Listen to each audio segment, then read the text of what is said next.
Welcome to the 2026 Kansas Shrine Bowl Player Selection Show. An exciting day for us as we get to introduce you to the 88 players who will be receiving their official invitation to play in the 53rd Kansas Shrine Bowl. I'm Bryce Kessler, the Executive Director of the Kansas Shrine Bowl, and I'm pleased to once again be joined by the CEO and founder of Sports in Kansas, our official sports media partner, Chet Copeland. Welcome back to our annual tradition of Kansas Shrine Bowl Player Selection Day. Yeah, hard to believe it's already here. It seems like it was just last year's game and now that the 53rd annual, and we're ready to talk about obviously all these high school players representing their town and team one last time, deserving individuals on and off the field, and going to be fun for these players today to hear their name on this broadcast, to see that they're selected to this game that means so much more than a game. But we'll get much more in depth with that, but excited to be back. Thanks for having me back, and all the work that you do, the Shriners, the volunteers, to keep this thing rolling, and a first-class event and organization all the way. The 53rd Kansas Shrine Bowl will be played this summer on the campus of Emporia State University on Saturday, June 27th there in Emporia. So tickets are on sale. New apparel is available in the online store. Camp registrations are open for the Masonic All-State Band Camp and the All-Star Cheer Camp as well. So a lot going on. Go to kansasshrinebowl.com if you want to learn more about the cause, about the event. And of course, if you're interested in tickets, all the events that are going to be surrounding the game, those other camps, all of that as well. So kansasshrinebowl.com, go on there and check it out. And of course, the fundraising kicks off today as well. Our 2026 fundraising campaign begins, and as you hear your favorite All-Stars names get called out today and be selected in this 53rd Kansas Shrine Bowl selection show, send in a donation if you would. We'd be so thankful for those that do send in a donation and include that message for your All-Star, and you're going to see those messages throughout the broadcast today on the donation ticker at the bottom of the line. So inevitably, this is going to be a really exciting day for about 88 guys. They're going to be selected. The other side of it, unfortunately, is there's about 400 nominees to play in this game. And again, only 88 are going to be selected. So inevitably, there's going to be 300 plus young men who are not going to hear their name called as a selection today. And yes, it's going to be a disappointing thing. It's not the end of the road. It's not the door's not closed necessarily. There's always going to be opportunities for players to continue to get added to these rosters. But it just speaks, Chet, to the complexity of filling out these rosters and the tough the task it is to make this roster when there's only 88 spots available. And of those nearly 400 nominees, I mean, you could make a case for essentially every one of them to earn a spot, but there's only 88 spots. So somebody's going to get left out, unfortunately. Yeah, when you got 200, 300, or even 400 for that matter, deserving players across the state and doing all-state teams like I do, I understand that when there's only so many spots with all-state stuff, you can, add another spot or have different spots. But this is a real game. We got to play a real game here. And a lot of people don't understand you can't have 8 quarterbacks in this game on one side. You can't have 8 running backs. You have to make a roster, and this comes down to a numbers game. It also comes down to a classification game. It also comes down to coaches' picks. It also comes down to media picks. It comes down to the media ballots that come in. And it comes down to some schools not being able to double up past 3 schools. A lot of rules out there. We'll put some of those online. I'm sure you will as well. It's a little bit confusing process to the people that don't understand it, but bottom line is, this is for the kids. This is for the Shriners Hospital for Children and what it stands for. But yeah, if you don't hear your name called today, doesn't mean that you're not necessarily going to be in the game. I remember trying to help fill rosters with coaches at the last minute, and I look back at who some of those players were, and I look back at PJ Sarwinski, one of those players from Galena High School, 2-time All-American at Pittsburgh State, added literally 8 days before the game. So you just never know. Yep. It wasn't that he was good enough to be in the game, but high school quarterback. And there were a ton of all-state quarterbacks. And when it came down to it, he flipped to the defensive side of the ball and played a little bit of outside linebacker, never played it. And high school defensive back quarterback, well, it transitioned pretty good for him. So there's a lot of guys like that out there. And it's awesome to see. I've been doing this 14, 15 years now, it seems like. And the real thing that you hear from everybody is the relationships that they develop through this game, whether it's coaches, whether it's players, and people come back, the alumni, and support this game. They still talk about the game that they played in. I remember talking to Coach Michael last year. I was at an event, a fundraiser, and I met a guy that played for his dad in high school at Marysville back in the day, and he talked about his experience in the Kansas Shrine Bowl. And this is a guy that graduated in the 1980s. So you love hearing those stories, and it's been a game going on since the mid-1970s, and it's still going strong in Kansas. So really cool to see.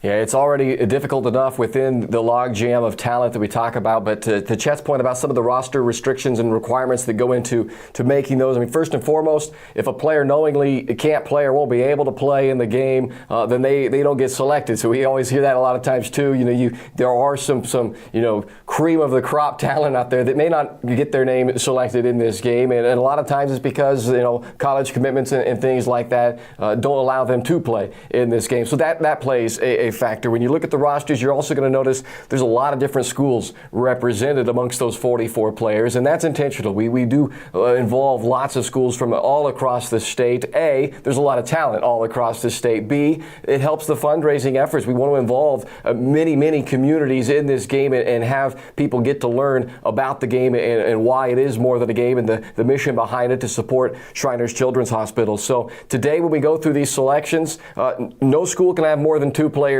selected on this original roster, and among those, no more than 3 schools can even have more than 1 player selected. So the picks are distributed throughout. It is a tough numbers game, and it's a positional game, as Chet mentioned earlier. You have to fill out an actual roster to play a game. So, offensive line, for instance, you're not going to have 6 left tackles on the roster. You got to have a guy who can play center. Are they going to run shotgun? Are they going to be under center? That makes a difference on the center they're going to go after. You got to have guys that can play guards and all that kind of stuff. So it's a tough process. It's a fun process though as well to dive into all the talent that's out there to put these pieces together. And it is again one of those things. We don't want you to be.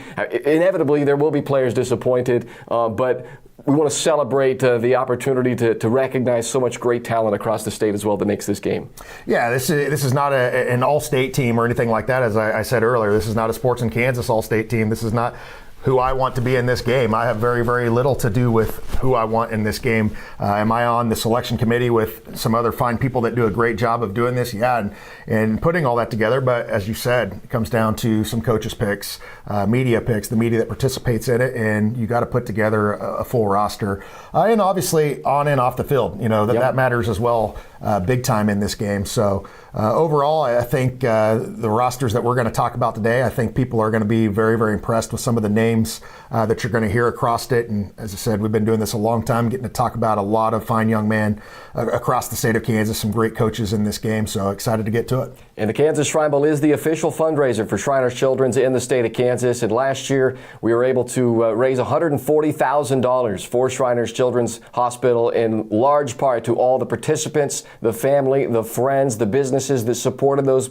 participants, the corporate partners of the Kansas Shrine Bowl, the many Shriners, the nobles and the ladies across the state that volunteer their time and give of their money as well to make this such a success and to help out and impact the lives of the children served by Shriners Children. So we're excited to kick off our new year today with this player selection announcement. And of course, as I mentioned earlier, if you feel like donating and be a part of that kickoff to the fundraising, thank you first and foremost. But you can do that via Venmo. You can do that via the donation page on our website as well with those QR codes on the screen now, and we'll display those donation messages at the bottom of the screen as we move throughout today and this selection day. So we're going to dive into those selections. The wait is over. Don't you worry. We'll announce these 88 players. We're going to get right to it. But before we do that, as we go to break, we're going to share another one of those stories behind the meaning of the Kansas Shrine Bowl, the mission behind the Kansas Shrine Bowl, and why we say the Kansas Shrine Bowl is so much more than just a game.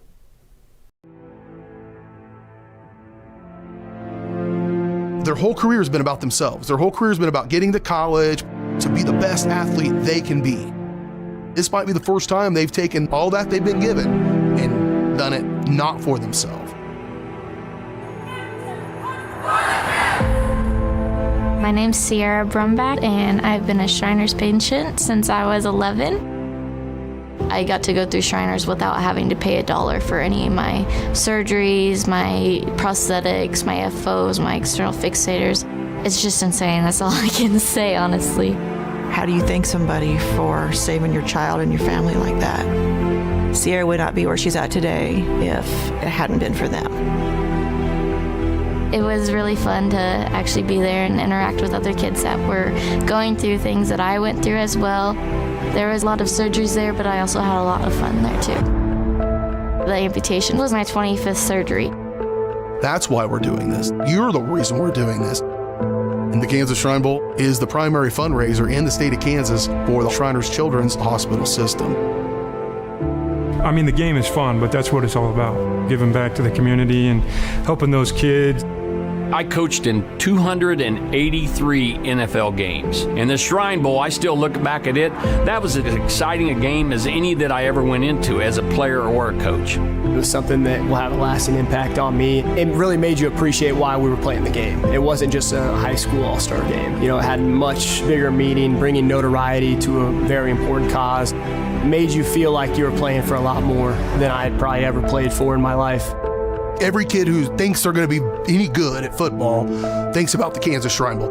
Before the game, I was going to a junior college. After the game, I had 4 Division I coaches standing at my locker with a full ride scholarship. And the Shrine Bowl tipped myself into that, where I could develop some relationships that later on led to my career. We want to be an all-star event, and that's why we've added cheer, and we have band, and we have all these other activities, because we wanted to make it as special as possible. I want people to feel they've made an impact by doing something fun. We're a philanthropic organization looking to raise money for kids to help them get to the hospital, get hotels, get surgeries. It gives you a chance to concentrate on making your kid better, not having to worry about that. My quality of life has definitely improved, and I've gotten to do so much more than I've ever wanted to do. We want people to know that the money they donate to the Kansas Shrine Bowl is going to impact kids in their community. We're always going to provide those services. You can help by supporting the Kansas Shrine Bowl as the official fundraiser for Shriners Children's in the state of Kansas.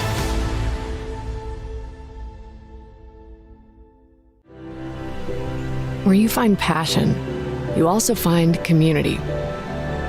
A place for people with something to prove. A place for unity and rivalry.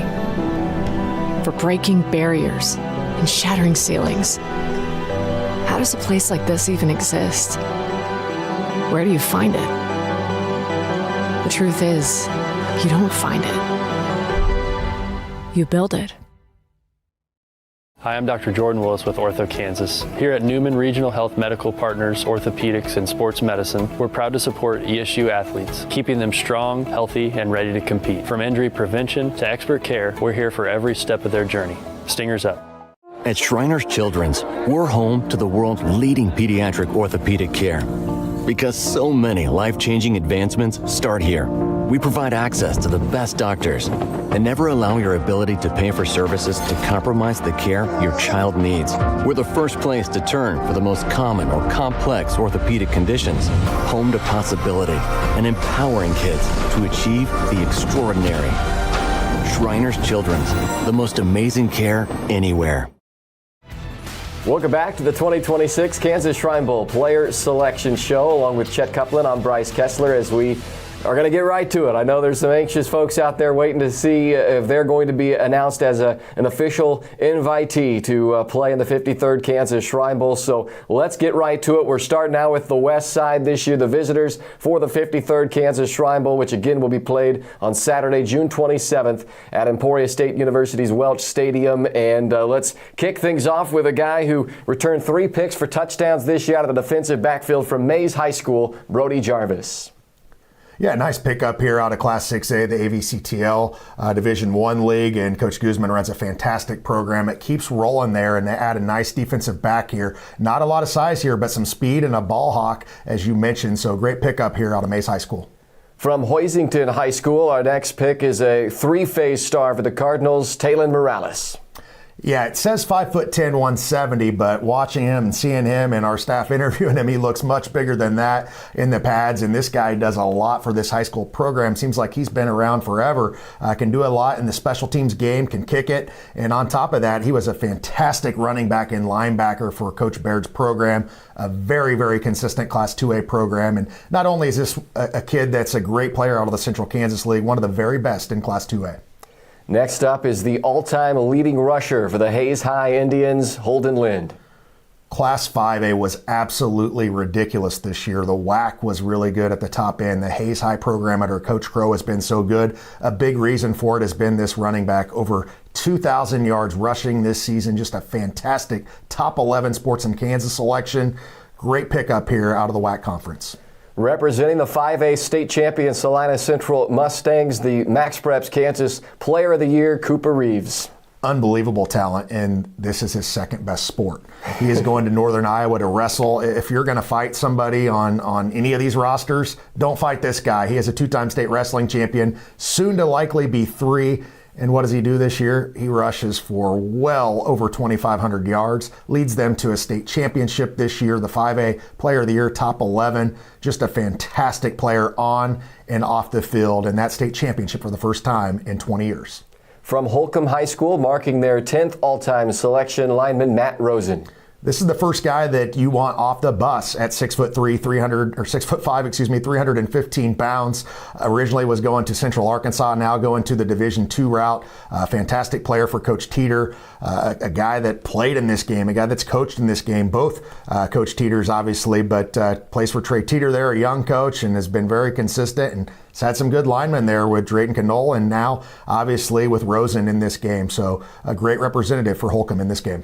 Representing Liberal High School, a wideout has put together 2 of the top 4 all-time seasons there at Liberal High School, James Pfizer. Yeah, and had a fantastic season out of the Western Athletic Conference and all-state selection in Class 5A. Great size at 6'3", 195 pounds, and a guy that you definitely want to go up and get that one-on-one ball. From Goddard High School, an all-state lineman and powerlifting champion as well, Braxton Kohler.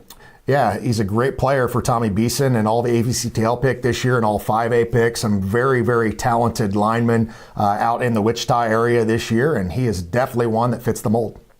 Extending the longest active streak for Kansas Shrine Bowl player selections would be the 9th straight year for a Manhattan Indian to be on the West squad, Garrison Vikander. Yeah, and it's awesome to see him get selected in this game, and a player that may have gotten overlooked by a lot of people just because of his size at 6'2", 215, but all-state defensive line, a guy that can play on either side of the ball, 6A state champion. Coach Schartz runs one of the best programs in Kansas, and obviously when you have a 4- to 5-star caliber talent on your team, a lot of the hype goes to him, but this young man, fantastic player, and a big reason the Indians were back on top in Class 6A. The district's offensive and defensive MVP from Garden Plain High School, Emrick Hayes. Yeah, and 190 pounds, 6 foot, and some great football played by the Owls out in Garden Plain, and gets to join his coach Todd Rice in this game as well. So really cool to see Garden Plain get this selection, a 2-way player. That was a fantastic Class 2A. Representing the undefeated 1A state champions from Sterling High School, their first selection since 2013, Zane Farney. Yeah, we were kind of iffy on, is this guy going to be a top 11 selection for us? He's really there. Can he be it? Well, I watched him play the state championship, and he is there. He was that good, and just a dominating performance for them to win their first state championship since the 1980s. Also a great basketball player as well. But Zane Farney, definitely the real deal, a human highlight reel for that Sterling Black Bear team. Our first West double up from AVCTL Defensive Player of the Year and the 5A state champions at Salina Central, Jesus Delgado. Yeah, a fantastic player, the league defensive player of the year, the runner-up to Ian Premer of the defensive player of the year in 5A. That's how good this kid was.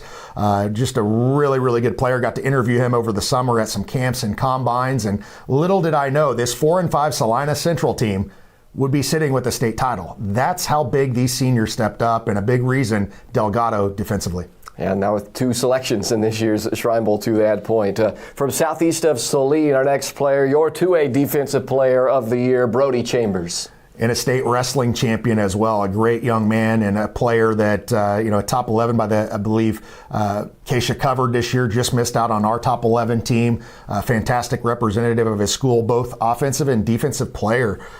Really good player. Non-senior defensive player of the year as a junior when they won it all. They take runner-up this year, and he becomes the 2A defensive player of the year and was the runner-up for that last year. Very consistent and has a great motor up front.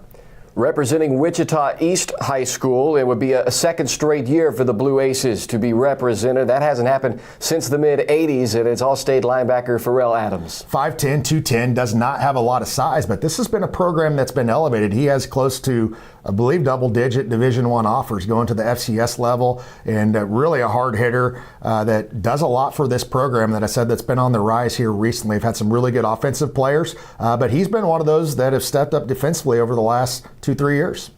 From Hugoton High School, only their 8th all-time selection, Miguel Hernandez. Really like this guy as a defensive back. He was very good offensively as well. And, there's been a program on the rise out there. The GWAC has had some really, really good teams. Hugoton's been on the rise. I still feel like they're going to be a very solid team next year. And this young man, the senior, nice to see him get some representation out there in Southwest Kansas.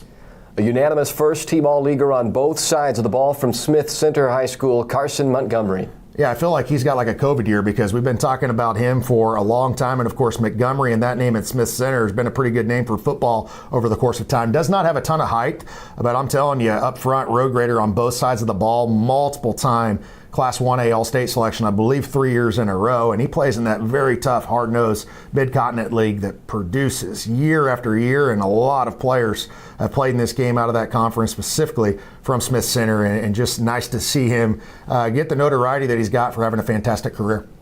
A 3-time league offensive player of the year as a center on the offensive line, and the 6th all-time selection from Victoria High School, Kyle Huser.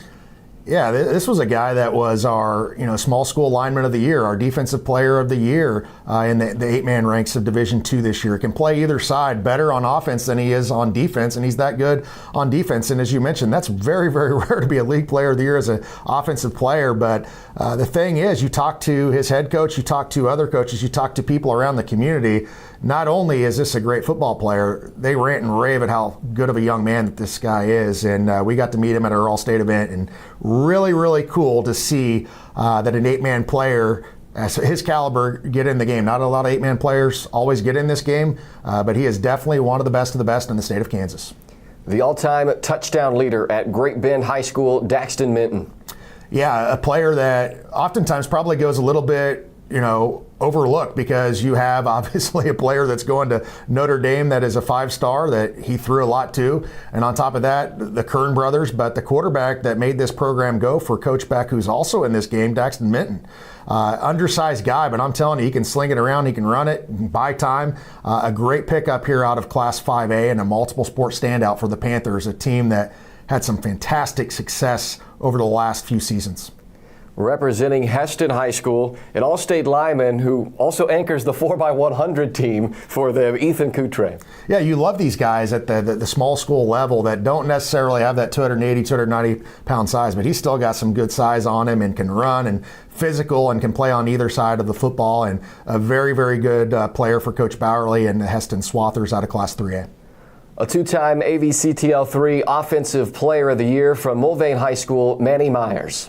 In a multiple sports standout, a guy that buys a lot of time with his legs, a true athlete. And the coolest thing is not related and spelled different, but his head coach is going to be in this game as well. And in that league and those leagues in general, AVCTL across the board, I know there's multiple divisions, but just some fantastic football. And we're going to talk more about some of those, I would imagine, here pretty soon coming up. But definitely a player that's been around for a while and a program that's been consistent. And it's nice to see him get in the game as a quarterback/athlete. From one Myers to another, this one would be the first Cougar at Salina South to wear the Shrine Bowl jersey since 2020, whiteout Jackson Myers. And made a nice run in the playoffs and upset some people this year. Coach O obviously was at Russell, and a Junction City alum has helped elevate this program immediately, a young coach there. And this is a player that had a fantastic year, nearly, I believe, 900 yards receiving this year, and a team that showed that they were the real deal in the playoffs that a lot of people counted out early on. So early on started probably a little bit rough, and this was a big reason that their program elevated this year is this young man at wide receiver. Representing Wichita South, he'll be the first Titan to represent in the Kansas Shrine Bowl since 2011, Rashawn Johnson. And Coach Wells has done a really good job of elevating that program, specifically last year. And this was a guy that was on our non-senior team as a return specialist and a 6A All-State pick as a return specialist this year as well. They certainly have some athletes, and he is one of those, and nice to see him get picked up. Not a lot of Wichita South players over the years have been in this game recently, and it's nice to see them get some representation, some well-deserved representation here out of Class 6A. One of the most decorated players in the state for arguably one of the most dominant teams in the state, representing the back-to-back 3A state champion Andale Indians, Sam Harp. A top 11 selection from Sports in Kansas this year, and I'd say it every year, and it's cliche, he did everything but drive the bus for this program. Incredible as a quarterback, incredible as a defensive back. Interviewed him multiple times, multiple of our reporters, such a stand-up young man, and interviewed his brother last year. But the coolest thing about him, Bryce, and he's my favorite player now, he shot a deer the day after the state championship. Well, guess who gets a bag of deer jerky in the mail? Myself. So he is my new favorite player in the state of Kansas. So maybe you got some coming your way.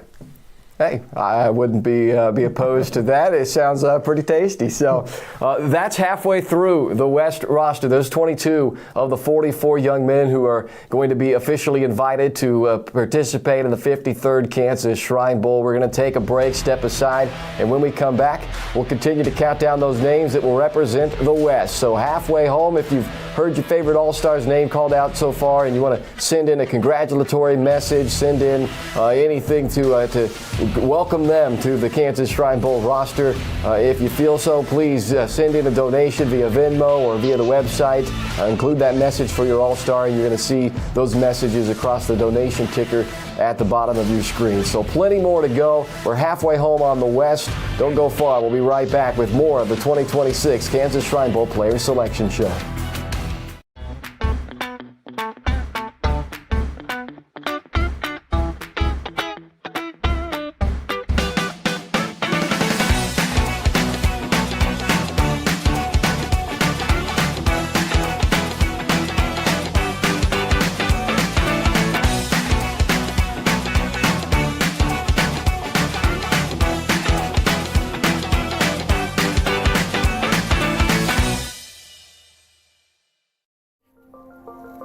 Resilience.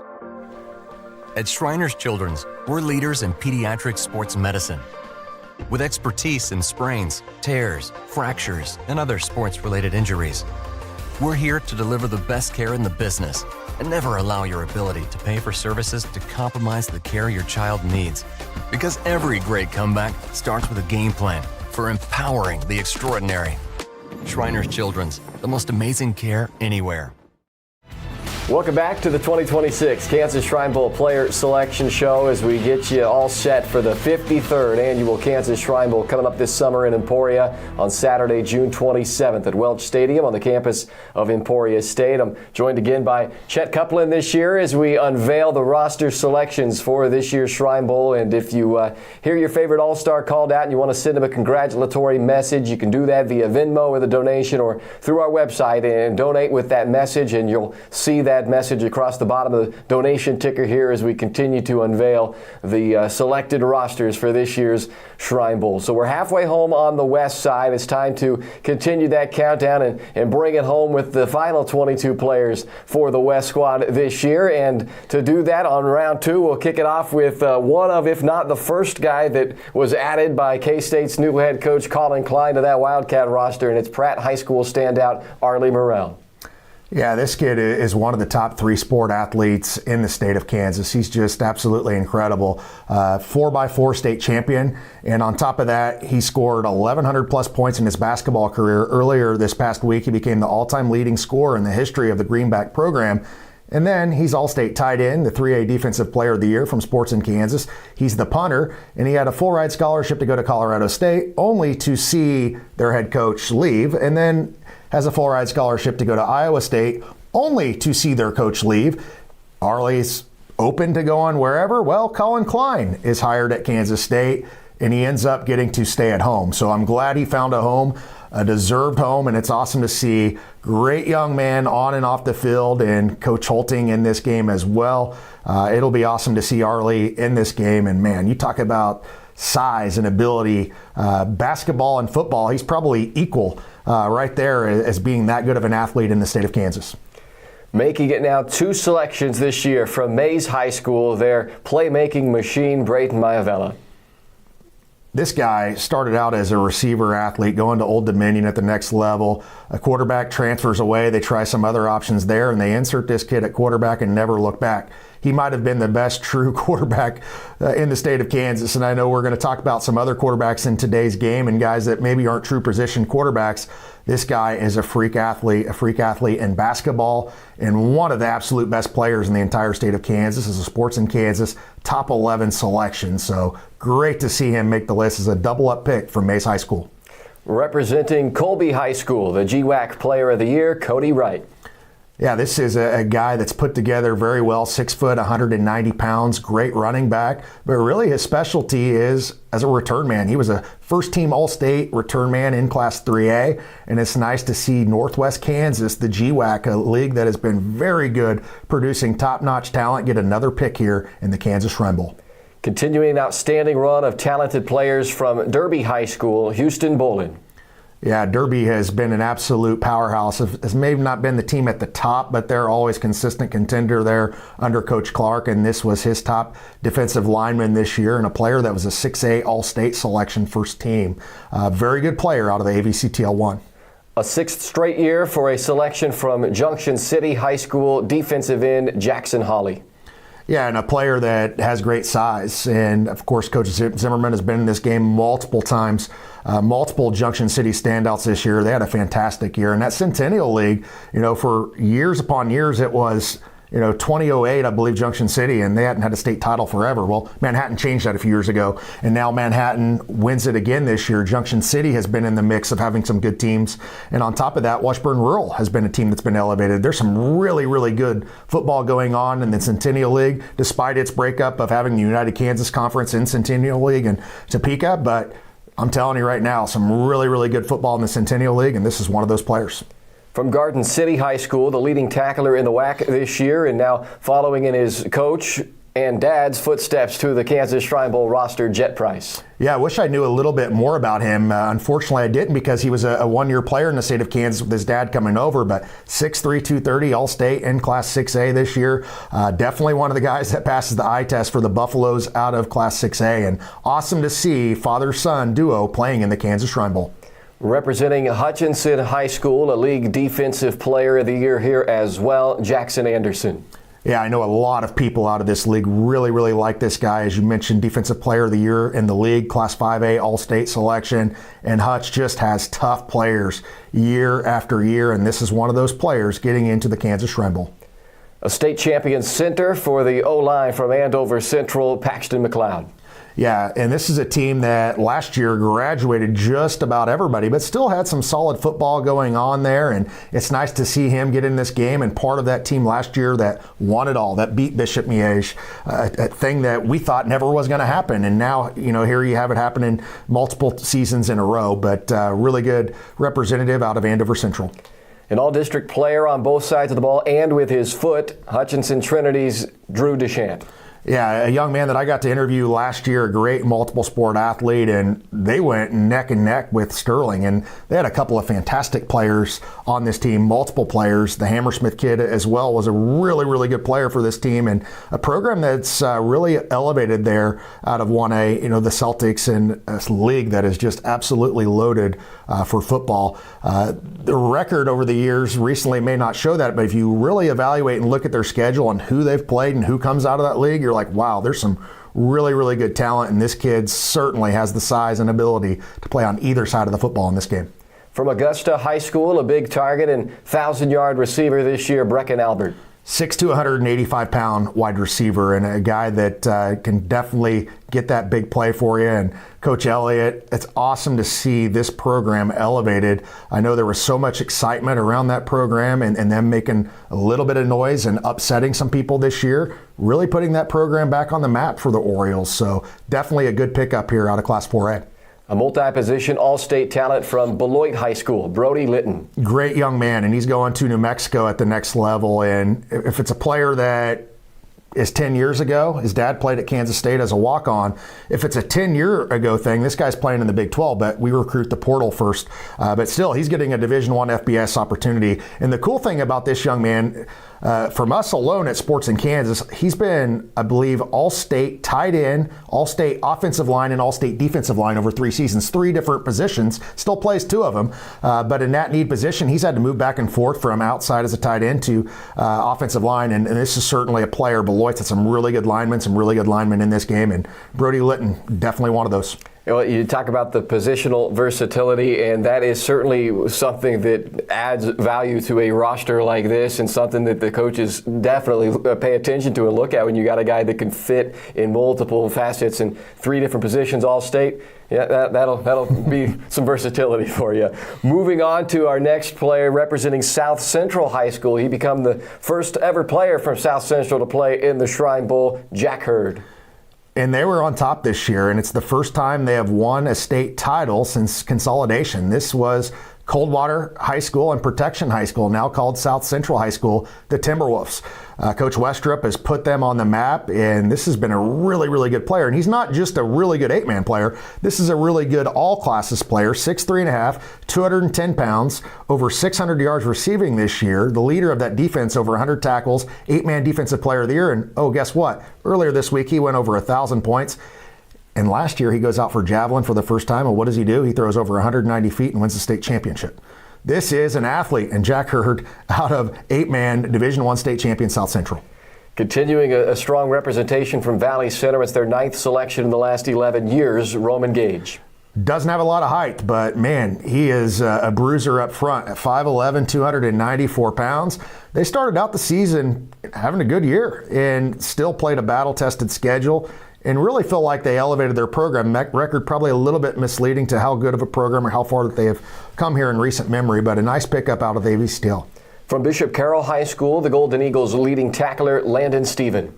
Yeah, and a player that was a first-team 5A All-State defensive back, and that, of course, is a name that's had a lot of success at Bishop Carroll over the course of time, whether that's been basketball, football, boys or girls over the course of time, and nice to see him get in here out of the City League in Wichita. Representing Wichita Northwest High School now, as we stick in that same area, disruptive defensive force Bishop Smith. Yeah, this is a team that you could have pointed in a lot of directions and got a player because they were that loaded under Steve Martin this year, and a team that beat Manhattan earlier in the regular season and really have been a contender in that 6A level or even 5A level under Coach Martin, and always has fantastic offensive line, defensive line, and this player, one of those, getting in the game. From Abilene High School, an all-state defensive back, Tegan Funston.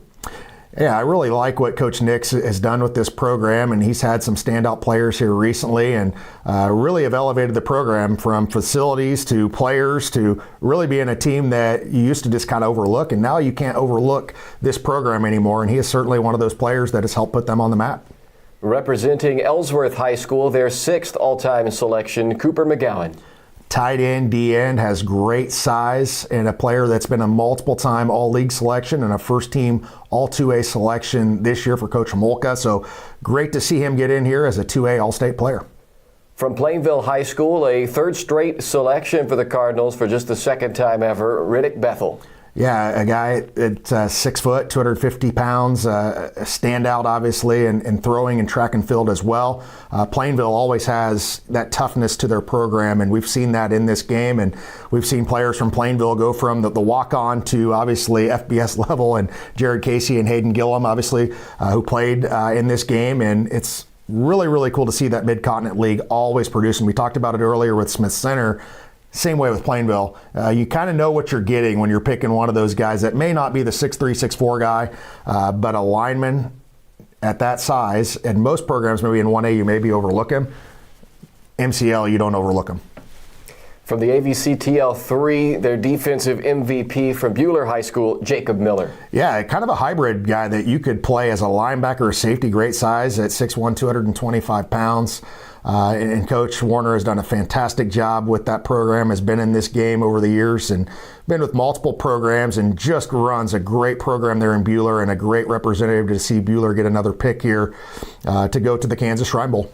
The final double up on the west side, the WAC Conference Defensive Player of the Year from Great Bend High School, Trenton Kern. Yeah, I'll say it again. I said it earlier. It's another one of those COVID year type deals. You're like, how long has this guy been here? And he's starting offense, he's starting defense, and just really one of those leaders of the program. I was at their program earlier in the fall and getting to interview him and some of his teammates. And I know they're probably, a little bit upset that they didn't win the whole thing this year, but really they've helped put Great Bend football back on the map, and he was a big reason why. His brother is going to be a big reason why next year, and just a fantastic player. I expect him to play defense in this game.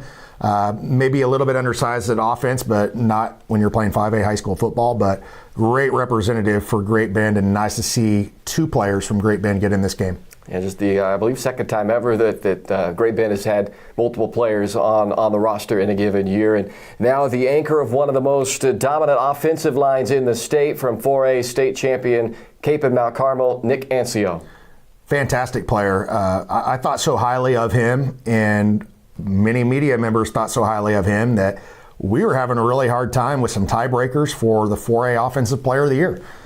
And we're like, what was the most dominant thing we saw? Well, it was that Cape and offensive line. We knew who the Defensive Player of the Year was and his teammate Cal Purvis, but we wanted to know offense. Well, he is the Offensive Player of the Year as a lineman, and I think I've only had that happen twice as an offensive player. We've had it happen for defense, but he was that good, has the size. He's going to Tulsa at the next level. His brother, standout tight end at Kansas State. His sister was a starter for Wichita State basketball team, and they have several siblings that are going to come up. So the Ancio name at KMC and Weston Sharks, and to finally see him get that state title after leading so many programs and developing so many young men in Wichita over the course of time was really, really cool to see Capen back on top in Class 4A, and not only back on top in dominating fashion. And finally, from Cheney High School to round out this year's West roster, the Central Plains League defensive MVP, Nolan Durr. This was a guy that was our runner-up for the 3A Defensive Player of the Year to Arlie Morrell. I mean, he was that good of a player, 6'4", 250, and they had a couple of those guys with that size with Reese Toller in him, but Nolan Durr was fantastic as the Conference Player of the Year, All-State selection out of 3A for Coach Wehrman, who does a fantastic job in elevating that program that won a state title just a couple of years ago. So really, really good Class 3A player, and the size will definitely jump off the page here at 6'4", 250. Well, the 44 players on that original selected roster for the West are now known, and that is what the West squad will be looking like heading into this summer. Granted, there might be some changes between now and then. It seems like inevitably there's going to be a player who might have to opt out or decline their invitation. So if you haven't heard your name called amongst those 44 West players, keep your phone near you. You might still get that call before it's all said and done, but congratulations to those 44 players announced as the 44 players who will get their invitation to play for the West Side this year in the 53rd Annual Kansas Shrine Bowl. Send in your donations with your message for your All-Star to congratulate them. You can scan the Venmo QR code or scan the QR code to the website donation page, and again, include that message for your All-Star congratulating these young men, and you'll see those donations and those messages come across the donation ticker at the bottom of the screen. So we know the players now for the West Side. We'll introduce you to the coaching staff for the West squad when we come back, and including a chat with the West head coach from Mulvane High School, Daniel Myers. So that's all coming up next, and still to come, of course, the unveiling of the East roster, all still to come here today on the 2026 Kansas Shrine Bowl Player Selection Show.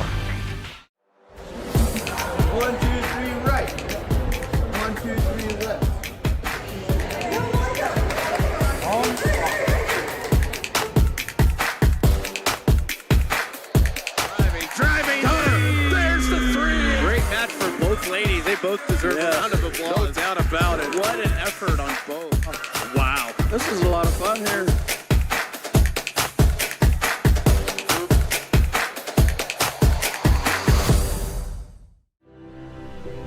Where you find passion, you also find community.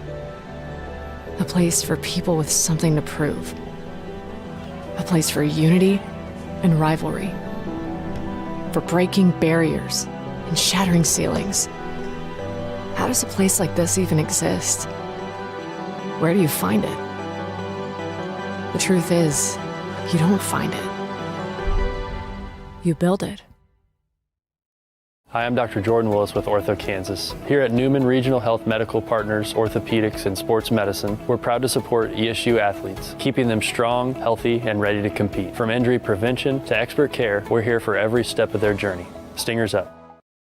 Welcome back to the 2026 Kansas Shrine Bowl Player Selection Show as we continue on now with an introduction of our West coaching staff for this year. And we take a look at this year's staff making his 9th coaching appearance in the Kansas Shrine Bowl. That's an all-time Shrine Bowl record is Randall Zimmerman, our 6A representative from Junction City. Aaron Beck, the 5A coach from Great Bend, making his 2nd appearance on the sidelines of the Shrine Bowl. Dawson Elliott representing Augusta, the first Augusta coach since 1999 in the Shrine Bowl. Flipping from the east to the west this time around, Brent Holting now representing Pratt for Class 3A after he coached for Linden on the east side in 2017. Todd Rice, our 2A coach from Garden Plain. First time Kansas Shrine Bowl appearance, but a guy who coached in the Nebraska Shrine Bowl previously as well at North Platte High. And Brent Schneider, our 1A coach from Sterling, the undefeated 1A state champion head coach of the Black Bears. And leading the way for the West squad this year, marking the 2nd Mulvane coach to be the head coach of the Kansas Shrine Bowl West squad. It's Daniel Myers from Mulvane High School. Coach Myers, thanks for taking some time to join us here on Selection Day. And the whole process, not an easy one to come up with this roster, but we now know those 44 guys that are going to represent the West squad. So just talk a little bit about the process for you and how excited you are to get a chance to work with these 44 guys. All right. Very good. So, hey, I'm overly excited. Again, having the opportunity to be the head coach is such a huge honor.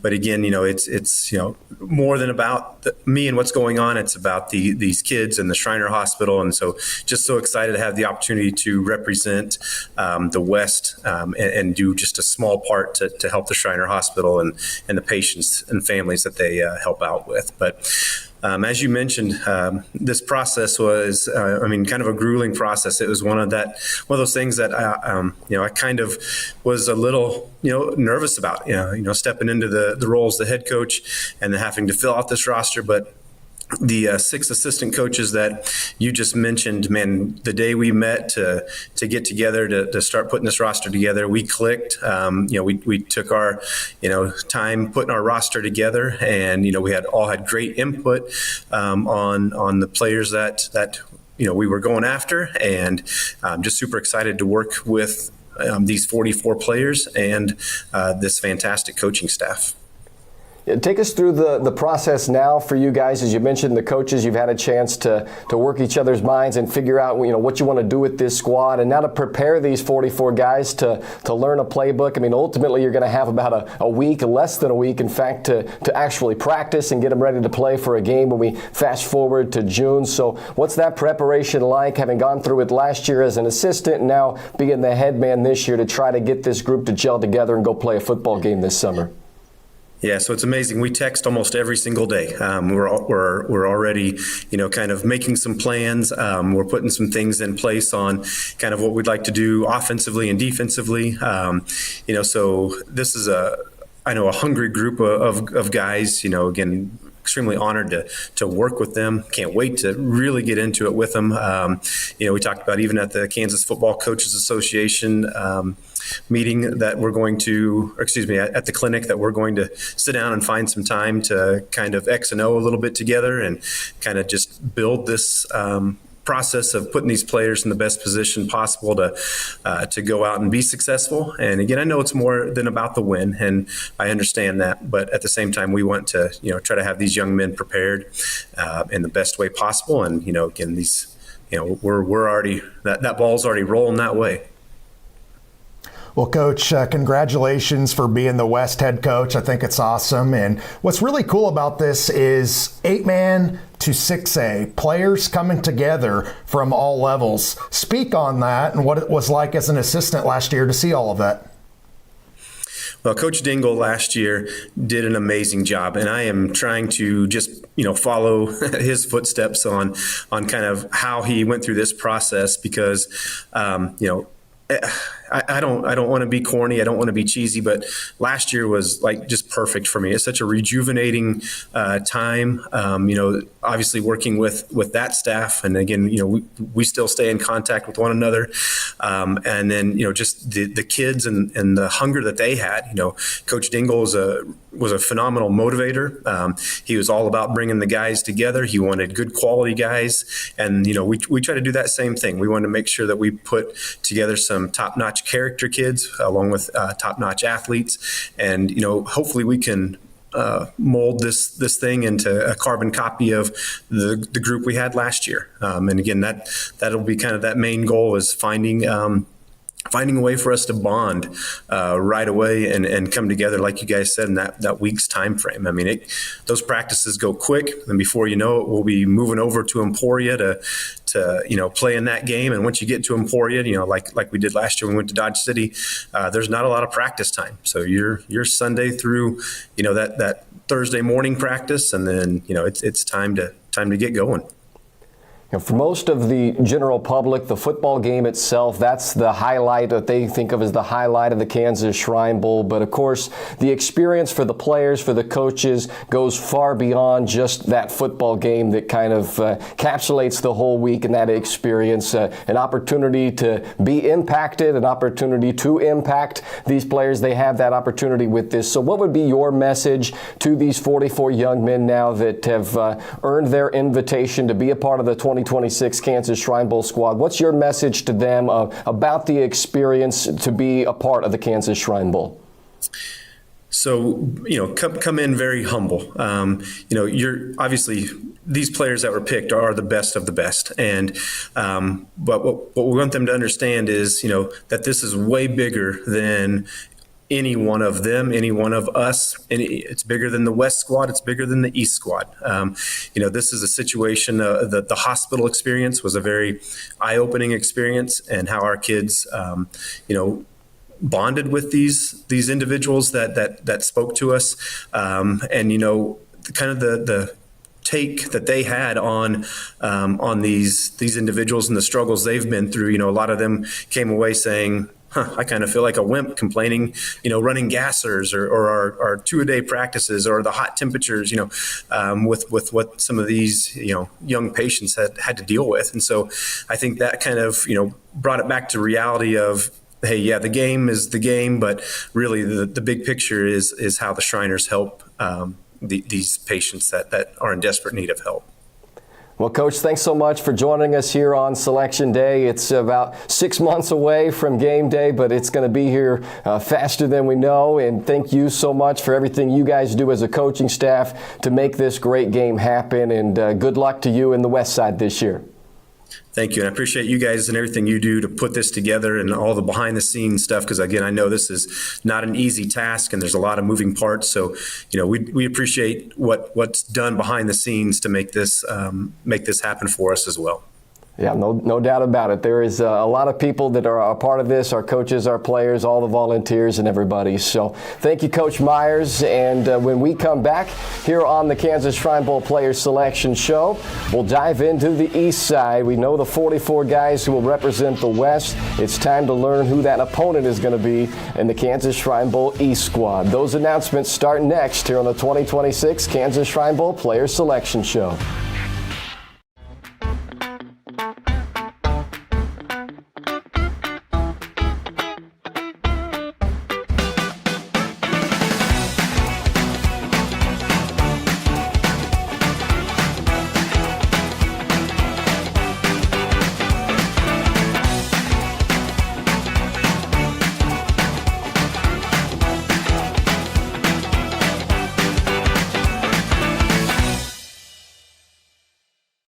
At Shriners Children's, we're home to the world's leading pediatric orthopedic care.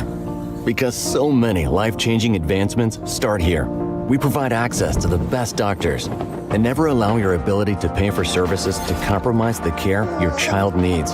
We're the first place to turn for the most common or complex orthopedic conditions. Home to possibility and empowering kids to achieve the extraordinary.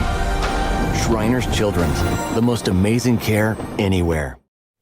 Welcome back to the 2026 Kansas Shrine Bowl Player Selection Show. We're halfway home with our announcements so far. The West squad, they're all out there celebrating now, so it's time to learn who's going to represent the home squad, the East team, in this year's 53rd annual Kansas Shrine Bowl to be played on Saturday, June 27th at Welch Stadium on the campus of Emporia State in Emporia, Kansas. So, of course, I'm alongside Chet Coupland of Sports in Kansas, and I'm Bryce Kessler, the Executive Director of the Kansas Shrine Bowl. So let's jump right into it. Let's not keep these East folks waiting any longer. If you see your favorite All-Star announced, you can send in a donation, and you'll see those messages across the ticker at the bottom of the screen. But I know you're anxious to learn who those 44 players are for the East, so let's kick it off for the East squad with a player from Olathe Northwest, the Ravens' new single-season rushing record holder, Bryce Randall. In a first ever appearance in a Class 6A state championship game this year, a lot of teams that people had in the mix this year on the East in a very powerful Sunflower League and the Eastern Kansas League, and it was Northwest and Coach Lauren Clark that came out on top. And this running back, a big reason, a multiple sport standout for this athletic program, and a great pickup, Class 6A Sunflower League, and one of the top players in that class, in that league, getting into the Shrine Bowl. The anchor of an offensive line that helped produce the highest scoring season in Spring Hill football history, Duncan Pinkham. A program that is really elevated, and I think it's going to be a program that's going to be around for a while in the mix. They're in the Frontier League out of Class 5A, and a team that has been on the rise, and a great lineman, an all-league lineman out of the Frontier League this year, and also an all-state pick in Class 5A. Next up, a guy who averaged nearly 10 yards per carry for Shrine Bowl Hall of Famer Mark Semino at Shawnee Mission East, Jack Reeves. A really good player. Did not play in a ton of games this year because of injury, but a fantastic player whenever he was playing. An all-league selection this year, an all-state selection this year. Quarterback / running back, just get him the ball. This is a powerful player out of the backfield for the East. From Osage City High School, their quarterback, Kason Parsons. Really, really like this athlete, and I really, really felt bad that he didn't get to finish his senior season the way that he wanted, and still battled with Nemaha Central with him being hurt. Still an all-state selection in the games that he played in. He is a fantastic athlete. You think, well, how do we move on from Landon Boss, who was an All-American, obviously at Butler and Emporia State, and played in this game and did everything? Well, he graduates at quarterback / linebacker, and then you get Kason Parsons to step in for the last few years, and he's just been a fantastic representative. And not only that, one of the top javelin throwers in the United States. So this is a multiple sport standout, a very good athlete coming off an injury, and great to see him in the game. The Pioneer League unanimous Offensive Player of the Year, first selection since 2020 for Prairie View High School, Parker Schwartz. And boy, does he pass the eye test. This is a really good player, the number 5 all-time leading rusher in the history of Kansas high school football. And if there's not a few other running backs in that spot across the state, or guys that even had more yards than him, like the Hike kid, who is a quarterback, but finishes second all-time in Kansas. This is likely a top 11 selection, finishing runner-up as the Player of the Year in Class 3A this year. 7,400 yards for Prairie View as a 4-year starter. He could play on either side. He could be a linebacker in this game. He can be a running back in this game. And guess what? There's going to be some coaches here that are very, very familiar. The good thing is they'll like that Parker Schwartz is on their team this time. No doubt about that. From Pittsburgh St. Mary's Colgan, a young man who scored a mind-boggling number of 45 touchdowns this year, Clayton Adamson. And this is a powerhouse program that's had some really good running backs like Putzer Dayton, like Caleb Farabi, like the Smith twins. There have been so many good players here, and this is the all-time leading touchdown leader in a single season with 45 in school history.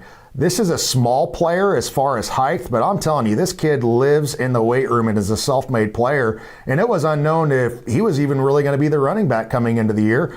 Well, he's the running back, and he went for over 2,000 yards and absolutely dominated, the runner-up for the Player of the Year in Class 1A this year, and to a very good player in Zane Farney, who led Sterling to a state championship, but a really, really good player for Coach C. Matter in his last year there at St. Mary's Colgan. Representing the 5A state runner-up at Baser Linwood, Isaac Renfro. I love to see Coach Stahlbaumer have this success this year and then be the state runner-up out of the United Kansas Conference. No disrespect to Mill Valley and Aquinas and those other teams that have been there at the top, but it got repetitive seeing the same teams over and over and over. This year, it was the Bobcats' turn. And a big reason why is that powerful offensive line up front, their quarterback, their running back, their tight end, everywhere. You could have pointed in a direction at Baser Linwood this year and get a Shrine Bowl pick. But unfortunately, you can't pick their entire team. But this dude is a load up front with great size. From 1A state runner-up Rossville, Andre Johnson. A human hit stick here, and nice to see him play in the Native American All-Star game already earlier this year, representing the Prairie Band tribe. That was awesome. He was the Sports in Kansas 1A Defensive Player of the Year. Well, guess what? He gets to play in another All-Star football game, the one representing for Rossville and, of course, the eastern side of the state. Coach Hamas has been in this game multiple times.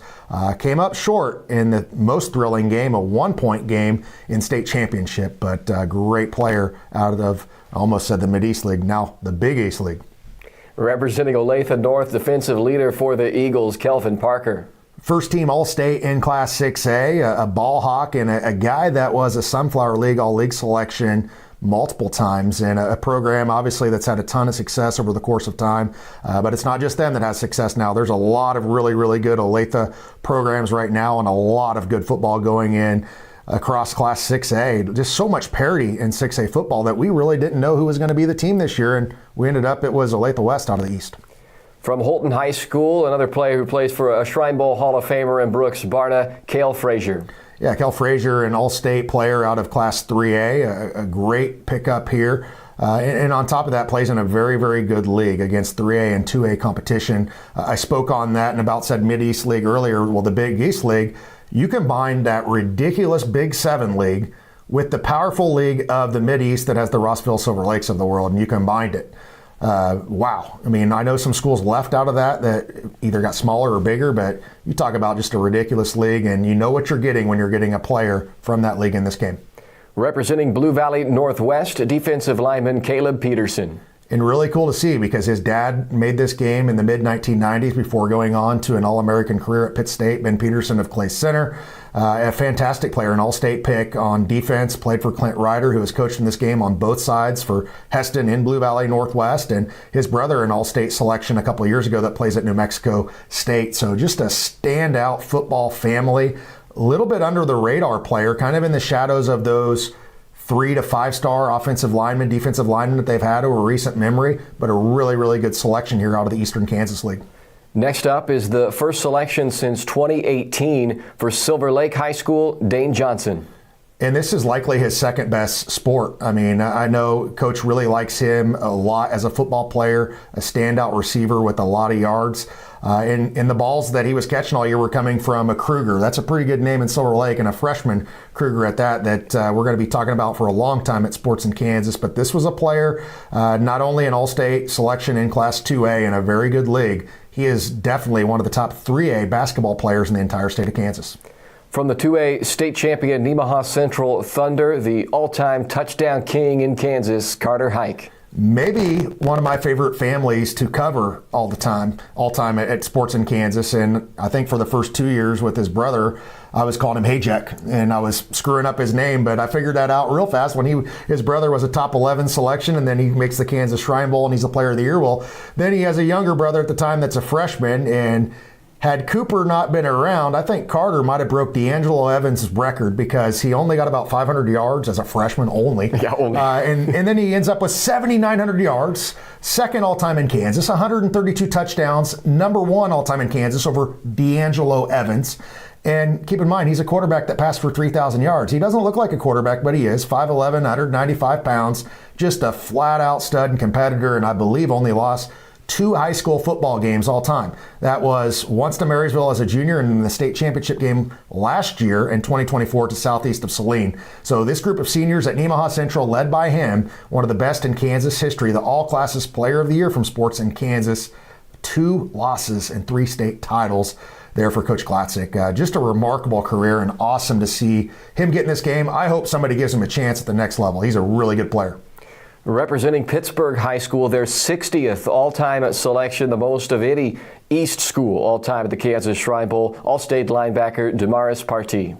Quietly, under the radar, one of the best 3-sport athletes in Kansas. And it's probably fair to say this might be his 3rd best sport. Why? Well, he's a 14-1, 110 hurdle guy, and he has been 3-time All-State wrestler, I believe, at least 2-time All-State wrestler. Took second once, and the reason why, I think he was wrestling Cooper Reeves.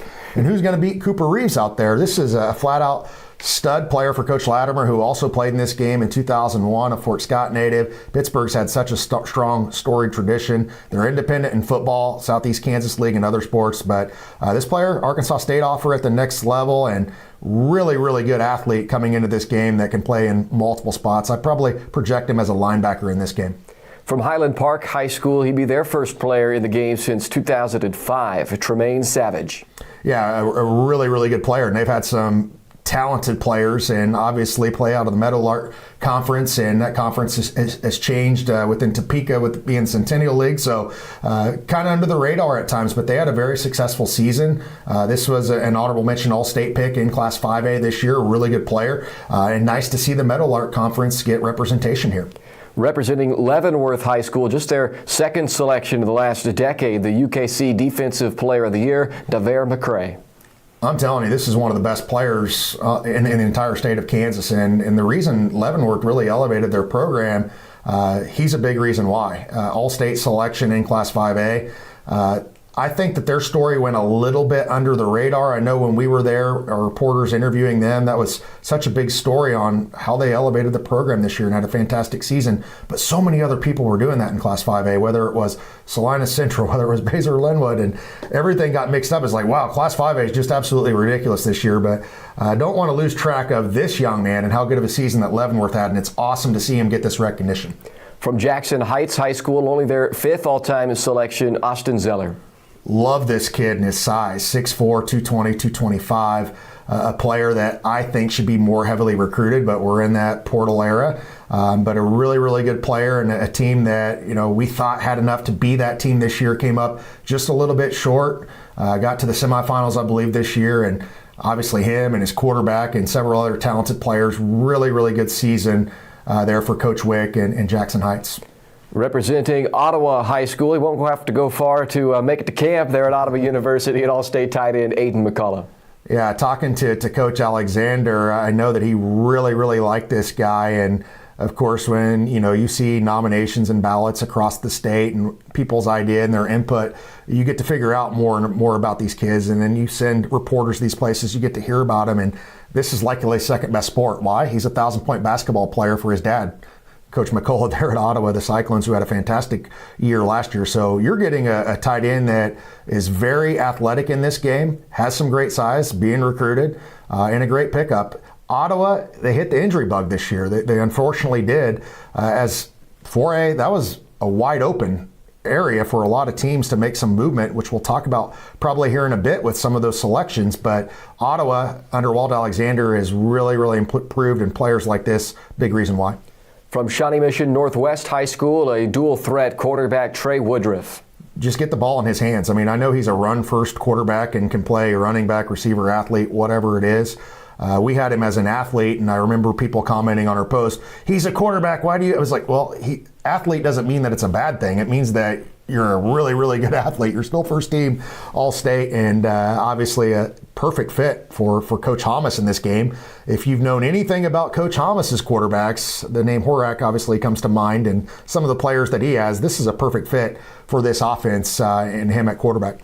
The leading tackler each of the last two seasons for Topeka Seaman, Cameron Bryan. Great pickup here out of Topeka Seaman, and a player that was in All-United Kansas Conference multiple time selection in that league, the newly formed league a few years ago, that it was kind of didn't know how that was going to work, but man, it's coming together real nice in a lot of sports, some really, really good teams, and we saw a state runner-up out of that league this year, so saw some good competition, over 100 tackles this year, and an All-State selection out of Class 5A. Representing Jefferson West High School, only their fourth all-time selection and first since 2020, Osiris Unruh. And you talk about a team that elevated itself as well under Coach Swin this year in his first year, the former coordinator there at Washburn. Both of his sons obviously play on that team, but the leader, the guy up front on both sides of the football is this guy, All-State selection in 3A, and maybe a second best sport. Why? He is the 4A heavyweight state runner-up in wrestling. He's that good and will contend to be at the top this year as well. So really good pickup out of Jefferson West. Repping the 8-man ranks for the East squad this year from Axtell High School is Colin Shaughnessy. Only lost 2 high school games in his career, and they were both to Hanover this year. That was a program that won all those titles in a row, 4 in a row, and came up short this year in some thrilling games. And this was a guy that did a little bit of everything. Really, really good player here out of the 8-man Division II ranks.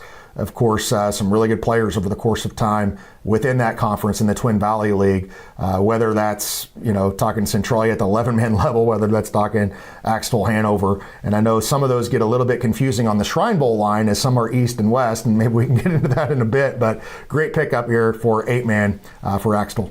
Yeah, the east-west lines of the Shrine Centers don't always jive with the east-west lines of Keisha. Different reasons. Keisha's got to have the line set for the amount of teams. We have them set for the Shrine Centers, of course, the red and the green, both sides. We're halfway through on that east side. So 22 of the 44 East players have now been announced. And when we return from the break, we'll get to that second half of those East players. If you've heard your favorite All-Stars name called and you want to send in a donation to congratulate them, please do so. You can scan the Venmo QR code or the website donate page QR code on your screen right now as well. Send those donations in with the congratulatory message, and you'll see those messages in the donation ticker at the bottom of your screen here as we not only unveil the 2026 rosters, but we kick off our annual fundraising, which last year helped lead to a $140,000 donation for Shriners Children's Hospital, and we're hoping to exceed that again this year and just keep on making the biggest impact possible. So don't go far. We've got 22 more players to announce to round out the East squad. That's coming up right after this on the 2026 Kansas Shrine Bowl Player Selection Show. 1, 2, 3, right. 1, 2, 3, left.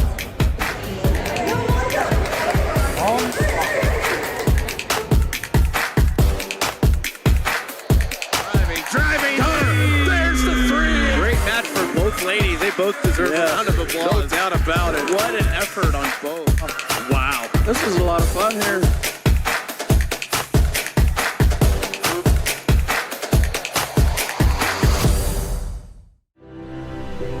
Where you find passion, you also find community.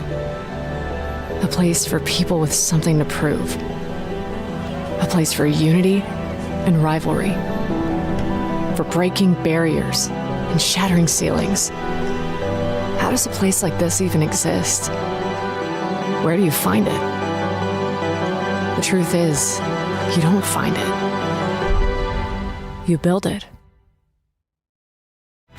Welcome back to the Kansas Shrine Bowl Player Selection Show for the 53rd Kansas Shrine Bowl this summer in Emporia, Kansas, on the campus of Emporia State University on Saturday, June 27th. We have one group of players left to announce here, and thank you to everybody who has helped kick off our fundraising for the 2026 year with the donations you sent in today, the congratulatory messages you've sent in to the All-Stars who have heard their name called. You can continue to do that throughout the close of today's show, scanning the Venmo QR code or the website QR code, and send those donations in with a message, and you'll see them on that donation ticker. So thank you so much to everybody who has already donated and helped us kick off the fundraising campaign this year. But let's get these rosters finalized. How about it? We've got 22 more players to announce for the East squad this year. So let's get right back into it, and representing the #1 seed from 6A this year out of Olathe West, Brody Butler. A standout defensive back out of the Sunflower League with a lot of link here, and a team that a lot of people had as being that team to make a state championship this year. Olathe Northwest was a team, but Olathe West under Coach Wiemers did a fantastic job this year, and one of the top playmakers is a 6A All-State selection here to make the East squad. From Piper High School, the Pirates' defensive MVP this year, Rockin' Manuel. 6'4", 260 pounds, and they have some standout juniors this year coming back for next year, but this was one of the standout players this year in his conference and his classification, and a really, really good player to have on the defensive line. The Pioneer League defensive MVP and the first selection since 2017 for Santa Fe Trail High School, Julian Daniels.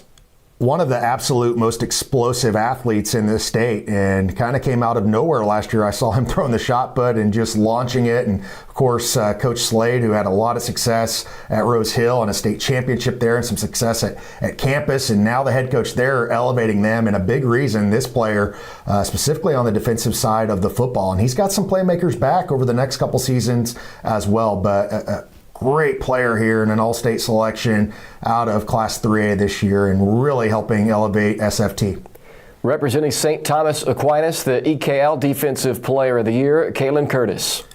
Yeah, we talk about explosive. Well, this kid may be even more explosive. Why? Well, he throws the shot put like 62, 63. I don't even know what it is. It's ridiculous how good of an athlete that he is. And, you know, this football thing may be his third best sport. Why? He's an all-state wrestler.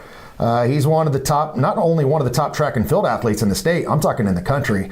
He's that good. The only person that was really beating him last year was his teammate that's going to Princeton, that's already there, Joey Goodenow from last year. So really, really good player for Coach Dreiling, and Coach Dreiling is known for playing players just one way. So maybe this is a thing that, hey, we can put this guy at fullback. Maybe we put this guy at offensive line in this game as well. Not the tallest guy in the world, but definitely a strong guy on the defensive front. From Wellsville High School, an all-stater and future Jayhawk, Wyatt Brungart.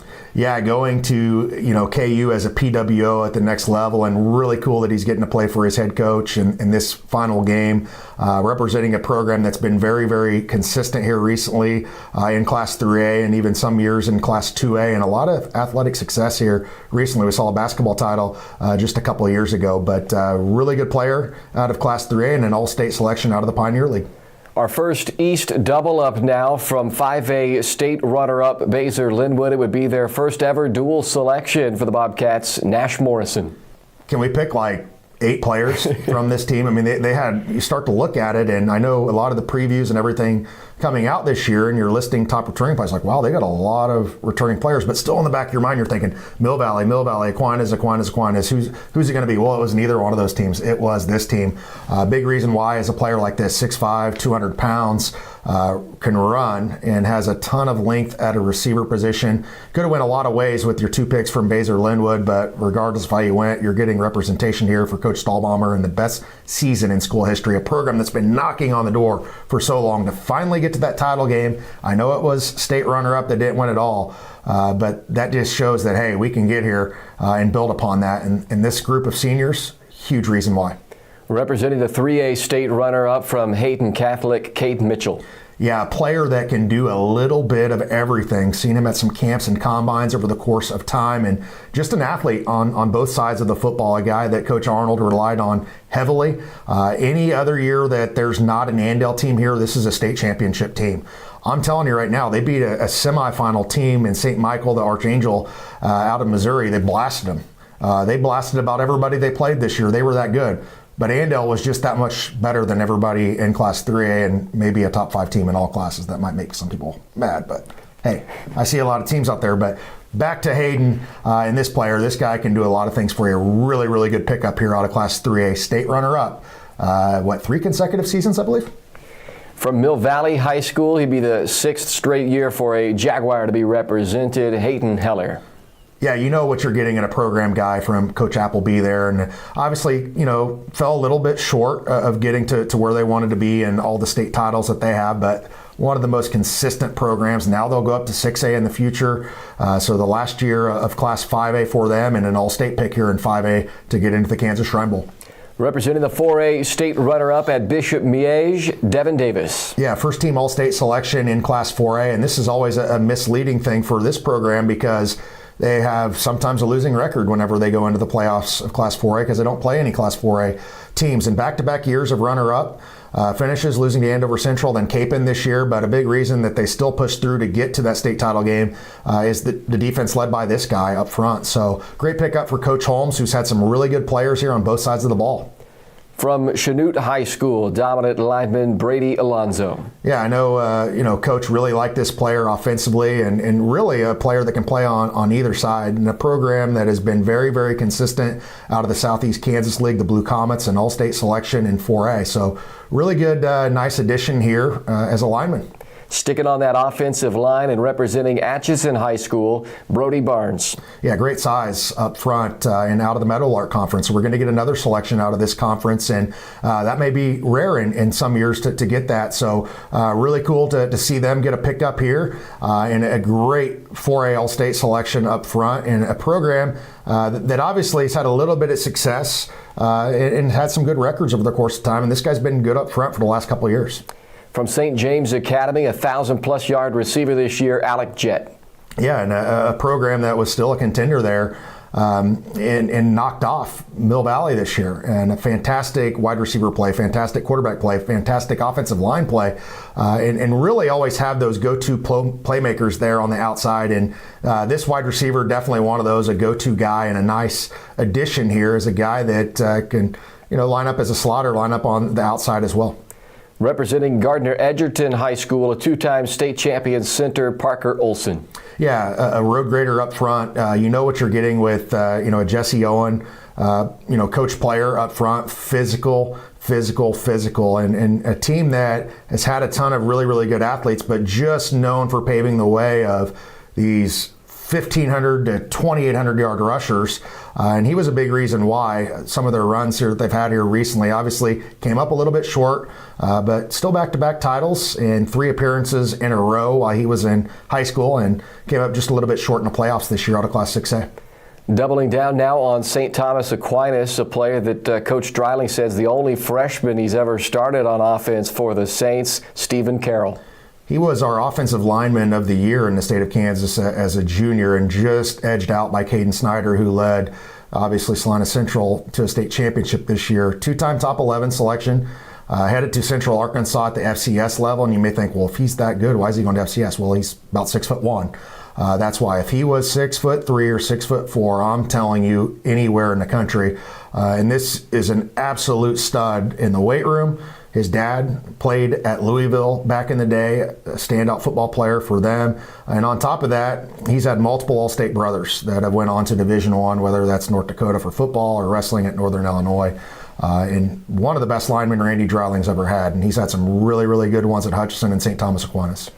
The new single-season sack leader for Rock Creek High School as a nose guard, Wade Rottinghouse. Yeah, and a two-way player. You're probably going to play him at defense in this game because he's 5'8", but I'm telling you, he doesn't play like he's 5'8". Really good player for Coach Sieben, who's been overly consistent with Rock Creek and getting him to the playoffs and getting some deep runs. They've been known, obviously, as a really good passing offensive team over the course of time, and maybe you didn't talk a whole lot about some of their defenders, but certainly they had a really good defense this year, and for the most part of all year, and obviously beat some talented 4A programs as well, and this defense led by this young man. Securing the final coveted doubled-up spot for the East squad is the Gardner-Edgerton Trailblazers' new all-time single-season rushing leader, Sire Padilla. Man, I mean, 2,800 yards, the leading rusher in the entire state this year, just edged out Cooper Reeves by a few yards. Going to Pittsburgh State, which I feel like's a steal at this point. Pittsburgh State's an unbelievable, incredible program, but we're in that era, the portal era, and there's some Division II and FCS programs able to cash in off that, and this is one of those, and he's a big-time player, a couple of state titles in his career, came up short this year, but top 11, Sports in Kansas 6A Player of the Year. Just a great football player for Jesse Owen and the Trailblazers of Gardner-Edgerton. From Eudora High School, the Cardinals' 5th straight year for a selection, but the first offensive lineman in that run, Cage Crable. Really good offensive lineman, one of the best offensive linemen in Class 4A, and they had a couple of linemen on both sides of the ball this year, multiple. One of the best lines in the state for Class 4A this year. I really felt that about Eudora's program, and a reason that he is a multiple-time all-conference selection out of the very good Frontier League, and obviously an all-state selection in 4A this year. A big reason they had a lot of success this year. Representing Parsons High School, the Vikings' new all-time leading tackler, Chandler Henson. Love this player, and a player that can play linebacker or safety. Played a lot of linebacker because of a net need position for Coach Scheibe, who coached in this game a year ago.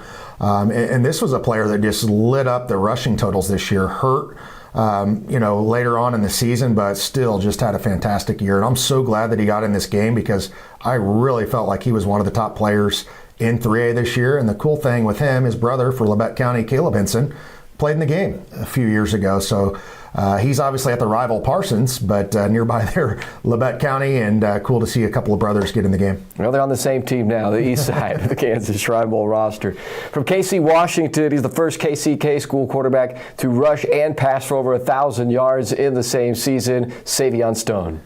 Yeah, underrated player, and what can be said about these guys? I was at their practice this year and interviewing them, so respectful on and off the field, and Coach does a great job. Coach played in this game back in the day, Cameron Smith, and now to have a player get in the game as well. And they talk about him as a father figure to these guys, and they're not dropping off. They got some cats coming back next year as well. But this was a great story this year to see Kansas City, Washington, and this quarterback can flat out play. I think he's under-recruited. If he's not going to be quarterback in this game, put him somewhere, because this is a really, really good athlete. And correct me if I'm wrong, but I think that's 3 players from the Meadowlark that we're going to have in this game. And I don't know if, since I've been doing this, I don't know if I've seen that. So we got you, Meadowlark. We're seeing some standout players and elevation of play, and we're seeing it right now with Trey Richardson. For the Vanderbilt Commodores and what he's able to do. He's at Washburn last year, and now he's tearing it up in the SEC. I think he's in the portal now, though. Is he already? I think Trey's. It changes by the minute. I think Trey's in the portal, but everybody's in the portal. I think I might just hop in. I'm in the portal. Yeah, just to see what it's like. Representing Wamego High School, the all-time single-season receiving leader for the Red Raiders, Dominic Falco. Yeah, and his quarterback and him, just a great connection there for Coach Moody. Obviously, it's been in this game, and really cool to see him get there. They're on the West in football, and they've been back and forth 3A, 4A program. They're probably 4A to stay for the long haul, as that Rock Creek, Wamego area really growing outside of Manhattan. But this is a fantastic Class 4A football player, all-state football player, so East squad, but plays on the West against West competition out of the North Central Kansas League. So really, really good pickup here out of Wamego, a team that Coach Moody's got them rolling there. They're very consistent. From Washburn Rural, an all-state defender, Brody Haas. Yeah, 5'11", 195 pounds, defensive back, all-Centennial League selection, first-team Sports in Kansas 6A all-state selection this year. Coach Bueller does a fantastic job with that program, did a fantastic job at Rossville prior, been a coach in this game multiple times, and a great representative for the Junior Blues to get into this all-star football game. And rounding out the East roster for 2026, it's the SEK Defensive MVP from Labette County, Michael Reed. Love this pickup here, and there's a lot of ways that you could have went, because there's a lot of really good seniors on this team. And coming into the year, it was Jamal Jackson, the state record holder in the 200. Well, he gets hurt, and he's out for the year. And oh man, Labette County is going to be really good. Now their season's going to tank. That's what everybody's thinking. Well, their season didn't tank. They made the greatest run in the history of that school as sub-state semifinals for the first time in program history under Bradley Argerbright. Going to coach in this game, a first-year head coach that is the head basketball coach, head track coach, and head football coach, kind of thrown into the fire after they let a coach go last year, all at the same time. And this young man on both sides of the ball is a big reason why. Their line play was fantastic. Watched them play in a few games this year. Bishop Miege up into them. People kind of expected that. But a lot of credit needs to go to this Labette County program. I thought they did a fantastic job this year under Coach Argerbright. A big reason why is this 6'3", 260-pound offensive lineman, defensive lineman that didn't really come off the field. So really good to see. He's not Mr. Irrelevant, is he, since he's the last pick? We don't go in order of ranking or anything like that. It's just kind of random order. So sorry, Mr. Reed, that you had to wait a little bit to hear your name, but congratulations, you're going to the Shrine Bowl. Well, worth the wait, I'm sure, for Michael and for all the 88 players who have heard their name selected here today. And congratulations to all of you. Thank you to everybody who has helped kick off our fundraising with a donation. You still have time to get your message on the broadcast if you want to send in that donation right now and include that message, and you'll see it on the donation ticker. We're going to continue on with some more from the selection show right after this. But again, congratulations to the 88 guys who have heard your name called. And I know there's some disappointment out there across the state as well. We had nearly 400 nominees once again this year to play in this game. So it doesn't take a math major to know when you have 88 selections out of nearly 400 nominees, there's far more guys who didn't hear their name called here today. It does not mean the end of the road necessarily. When a roster spot comes open, you may get the call from Coach Berg, or you may get the call from Coach Myers to fill one of those open roster spots. All the nominees are eligible to fill those open roster spots as they come available. So it does not mean that these will be the final 88. I mean, on one hand, I hope they are the final 88 and all these young men get the opportunity to accept their invitation and get the opportunity to play in the game. But certainly there's opportunities maybe still to be had. So again, congratulations, young men, for earning your invitation to play in the 53rd Kansas Shrine Bowl. We're going to chat with the head coach of the East Squad, Mike Berg, when we come back, and also take a look at that full coaching staff that's going to lead the East Squad this year in Emporia. That's coming up next here on the 2026 Kansas Shrine Bowl Player Selection Show. Hi, I'm Dr. Jordan Willis with Ortho Kansas. Here at Newman Regional Health Medical Partners, Orthopedics, and Sports Medicine, we're proud to support ESU athletes, keeping them strong, healthy, and ready to compete. From injury prevention to expert care, we're here for every step of their journey. Stingers up.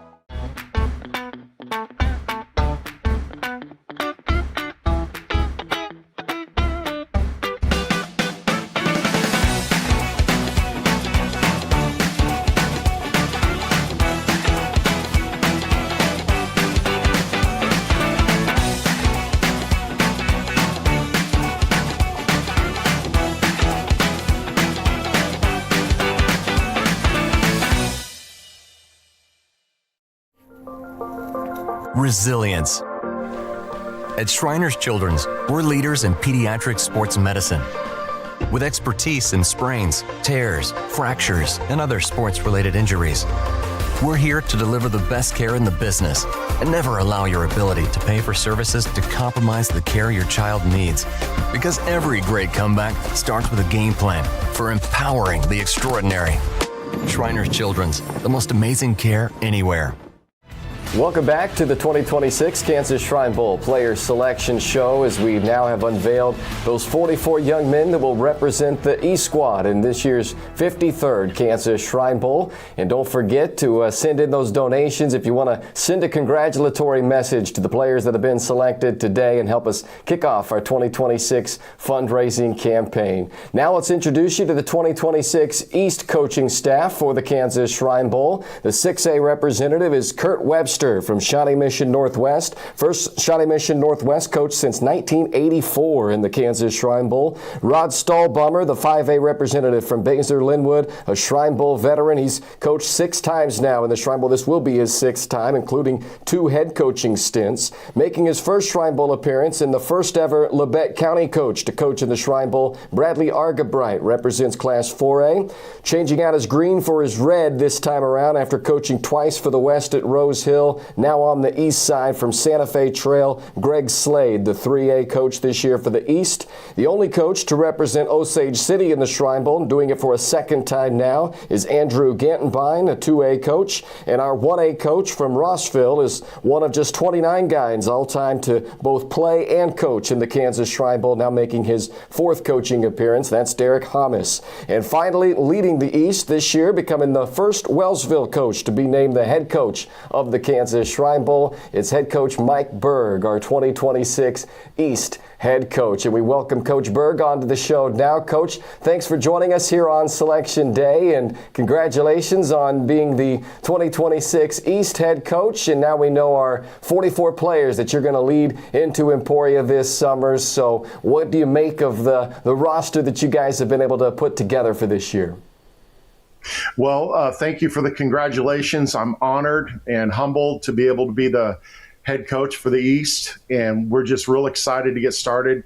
I couldn't be more fortunate to have the coaching staff, the assistant coaches that were selected, very good coaches. They have a lot of experience in the Shrine Bowl, a lot more experience than I do, and I've learned a lot from them just from the little that we've met. But the 44 players that were selected are phenomenal. I'm very excited to get started.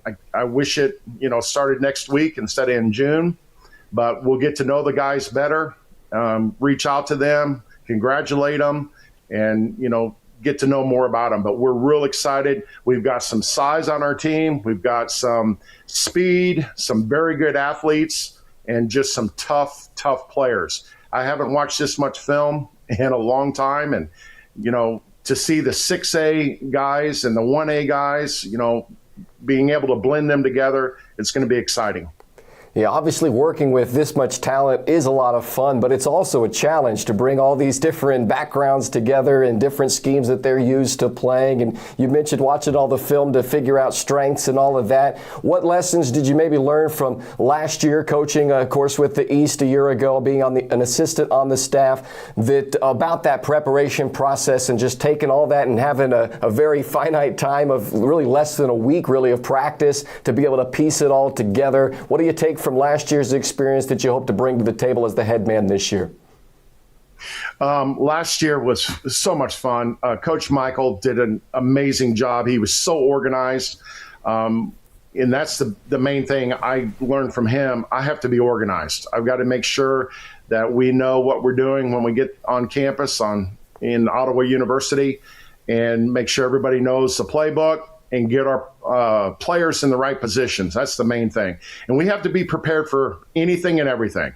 40-mile-per-hour winds, rainstorms, thunderstorms, we're going to prepare for it all. But I learned quite a bit last year. Great assistant coaches on our staff last year that bring new ideas in, and we're just going to bring all those ideas from this year's staff and make sure we're all on the same page. Congrats, Coach. I think it's a really, really cool honor that you're the head coach here, and obviously been at multiple programs over the course of time. But being able to throw ideas off of different head coaches here, coaches that are going to be assistant coaches in this game, coaches that you face, coaches in your league. How awesome is that? Not only do you get to build the relationships with maybe some of these rival coaches or coaches that you may know about but maybe not know as well, but you get a week together and get to throw ideas off of each other that you can take into your own programs next season. How awesome is that? It's phenomenal. Coach Stahlbaumer, I've really never been able to speak with him outside of a competitive atmosphere. When I was at Baldwin, we played Baser when he first got to Baser, and I respect him immensely. He always has a very well-coached team on the field, and we played them 2 years back-to-back, and I learned a lot from him. He always has his team prepared, and he's brought so many ideas in just a couple Zoom meetings that we've had on things that we need to do and be prepared for the Shrine Bowl, since he's done it so many times. But Coach Slade, just came to Santa Fe Trail a year ago and has already brought that team to 11-1 record, and they're in our league and whipped up on us pretty good last year. So I'm anxious to learn from him, and I'm looking forward to working with all these guys. Very successful assistant coaches that had really good seasons, so they deserve to be part of this staff. Yeah, the talent was so much fun to work with, both in the players and the coaches in this football game. But, of course, the Shrine Bowl experience goes far beyond just playing in that football game. That's kind of the final bow on the week. But there's so much more that goes into it as well. And you've had a son who's played in the game. Of course, you've coached in the game a year ago. So what would you tell these 44 young men that have heard their name called today, Coach, and are going to get that opportunity? What would you tell them about the opportunity ahead of them now to be a part of something that's so much more than just the game? The first thing we're going to tell them in our first meeting is it's not about them. It's about the mission of the Shriners and the fundraising aspect and bringing awareness to the Shriner Hospital. It's more than just a game. They deserve to be on this team and be a part of the team, but we're going to throw our egos out the window, all of us, and play for the Shriner kids. And that's what the main purpose is. And I know we have a very high character group of the 44 guys that were selected. Their coaches have said some great things about them, and we're just excited to be able to work with them. And I know they're going to be fine young men. Awesome, Coach. Well, I know you guys are going to do a great job with them. I can't wait to get to this summer. We're still in January, but I want to turn the page and get to the summer and get this thing going for the 53rd Kansas Shrine Bowl. So appreciate you taking your time to join us here on the Selection Show Day. And, of course, thank you for your support of the mission and your guys' sacrifices as coaches to take time away from your own programs, away from your families during a time when you're maybe supposed to be having a little off time, and now you're putting it towards our cause, our game. So we thank you guys so much for your willingness to do that, and can't wait to see what you do with the East Side this year. I appreciate it, Bryce. Thanks for making this very organized. And so far, it's been really easy because of all the work that you've done. So I'm looking forward to getting started, too. Thanks for having me. You bet, Coach. Well, he said very easy, Chet, but as we know, this whole process is far from easy when it comes to putting together these rosters and even the coaching staff and everything that goes into this. But excited to get this game going this year. We know our 88 players now. We've met our head coaches as well, so looking forward to a great one. It's going to be awesome, and it's so cool to see the opportunity these young men have to represent their town, their team, one last time for this great cause. So definitely excited for this 2026 game. All right, well, we'll put a bow on the selection show when we come back, including a look at the Kansas Shrine Duels as well. Think Shrine Bowl on a wrestling mat. We're going into our third year of that event, so we'll preview that one a little bit for you as well, and then wrap things up and get you all set for this summer in the 53rd Kansas Shrine Bowl. You're watching the 2026 Kansas Shrine Bowl Players Selection Show. Where you find passion, you also find community. A place for people with something to prove. A place for unity and rivalry. For breaking barriers and shattering ceilings. How does a place like this even exist? Where do you find it? The truth is, you don't find it. You build it. 1, 2, 3, right. 1, 2, 3, left.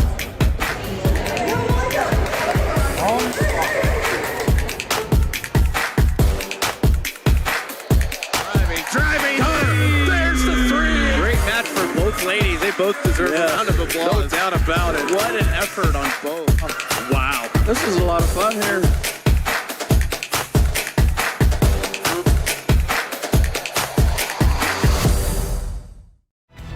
Welcome back to the 2026 Kansas Shrine Bowl Player Selection Show. We're putting a bow on this year's show and getting ready for the 53rd Annual Kansas Shrine Bowl this summer. And it'll be played at Emporia State University's Welch Stadium on Saturday, June 27th, 2026. So can't wait for it. We know the 88 guys who have received their invitation now. We've met both coaching staffs, or at least both head coaches, and introduced you to the coaching staffs this year. So I'm always super excited, Chet, when it comes to this time of year, because now we know these guys. I got to start working with them, working with their families, and doing the fundraising and getting to try to share this experience, what it's all about with these guys. So it's an exciting day, and looking forward to the upcoming Kansas Shrine Bowl. Also looking forward to another event that's coming up this spring, and it's the 3rd annual KWCA Kansas Shrine Duels. We started this event in conjunction with the Kansas Wrestling Coaches Association a couple of years back, and boy, what a success this has been. We've raised over $50,000 in the last 2 years combined with this event. Think Kansas Shrine Bowl, East versus West, all of that tradition, and put it on a wrestling mat and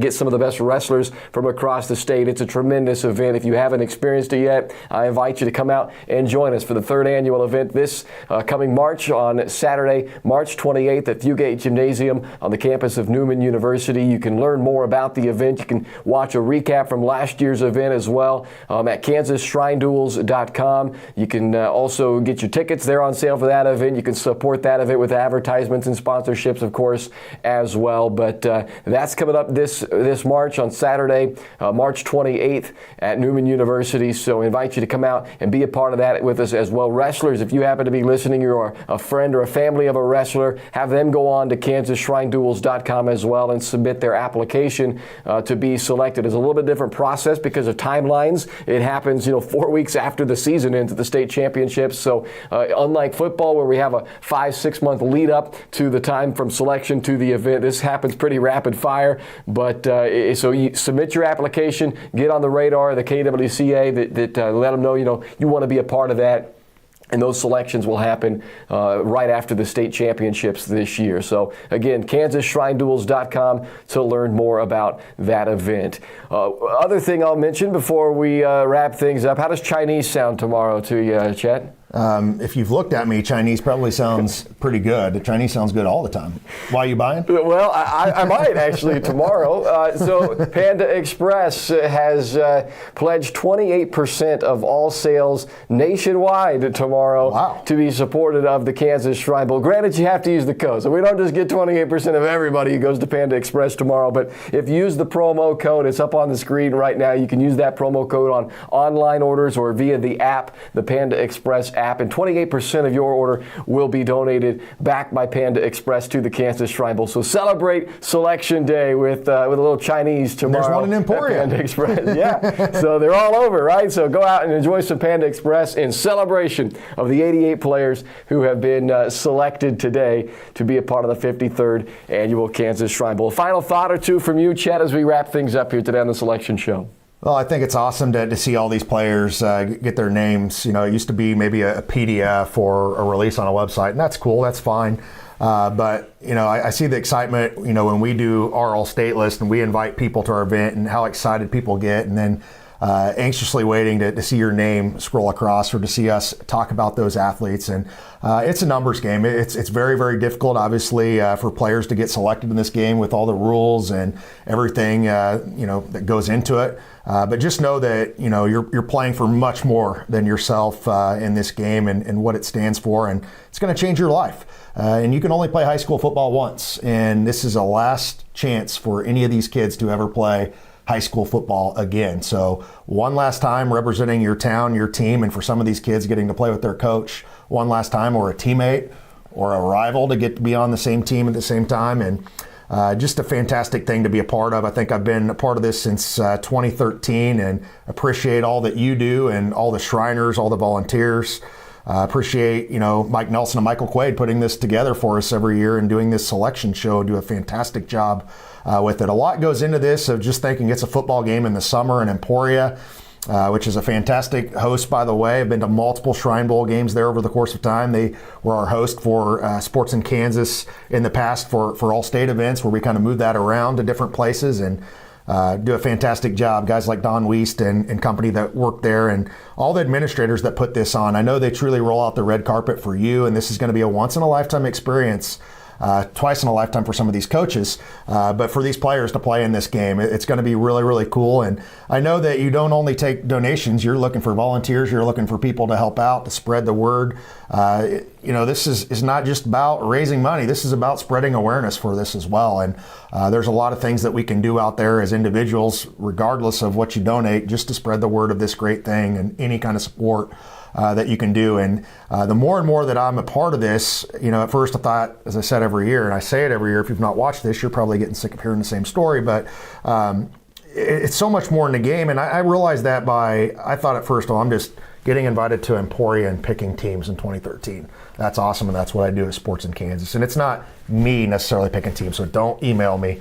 Anybody out there, I have to this process, and there's other people. Email Brent Maycock or Matt Gilmore or one of those guys if you got complaints. Just kidding. But there's so much that goes into this, and I thought, it's just picking teams and it's playing an all-star game.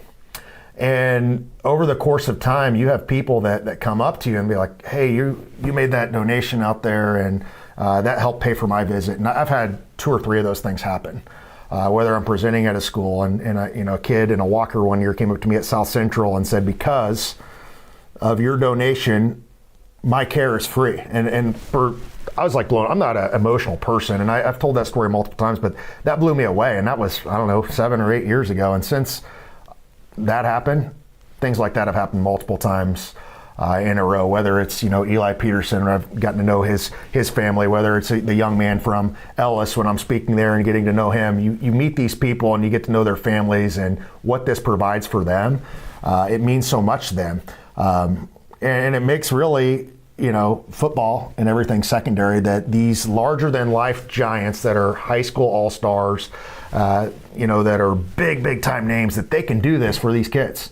And these people appreciate that so much. And I know they do, because I firsthand have seen it. And I know they appreciate the work that you do and everybody behind the scenes. So I'm always going to be a part of this as long as you'll let me be a part of it. And I think it's awesome. So if you can help in any way, just telling the story and keeping it in circulation of what this game really stands for. Yeah, no doubt about it. I can't say it any better myself. Tickets are on sale. The apparel is on sale, as Chet mentioned, whether it's giving of your money towards the cause and helping us make the biggest impact for Shriners Children's, whether it's giving of your time to come out and help us with the events, or whether it's just simply being an advocate for what the game is about, what this event is about, and helping these kids just become superstars themselves by using the superstar talents of all these all-stars that we have announced today. So heartfelt thank you to everybody who was a part of the fundraising kickoff today with your donations. We really, really appreciate your support to get this thing started. And for one final time, at least today on the show anyway, congratulations, 88 young men who have earned their invitations. I hope you really take full advantage of the opportunity to call yourself a Kansas Shrine Bowl All-Star and take advantage of everything that this game stands for and all the opportunities that will come because of your participation in this game. For Chet Coupland at Sports in Kansas, I'm Bryce Kessler, the Executive Director of the Kansas Shrine Bowl. We thank you so much for joining us here on the 2026 Kansas Shrine Bowl Player Selection Show. We'll see you in Emporia this summer on Saturday, June 27th for the 53rd Annual Kansas Shrine Bowl.